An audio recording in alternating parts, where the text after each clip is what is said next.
Hello বন্ধুরা, আজকে একটা ময়দার রেসিপি করব। ময়দাটাকে নুন, চিনি, একটু সাদা তেল দিয়ে মাখিয়ে নেব। মাখিয়ে নিয়ে জল দিয়ে দেব। ময়দাটা মাখিয়ে নিয়েছি, লেচিগুলো কেটে নিয়েছি। পুরটা করার জন্য কড়াইতে তেল দিয়ে দিচ্ছি। এবার জিরা ফোড়ন দিয়ে দেব, পেঁয়াজ কুচি দিয়ে দেব, একটু রসুন কুচি দিয়ে দেব, কাঁচা লঙ্কা কুচি দিয়ে দেব। পেঁয়াজটা ভাজা ভাজা হয়ে এলে একটু লবণ দিয়ে দেবো, হলুদ গুঁড়ো দিয়ে দেবো, লঙ্কা গুঁড়ো দিয়ে দেবো।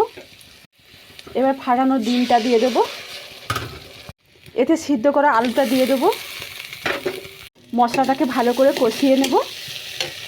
লেচিটাকে বেলে নিচ্ছি। লেচিটাকে বেলে নেওয়ার পরে পুর দিয়ে দেব, দিয়ে এইভাবে ভাঁজ করে নেব।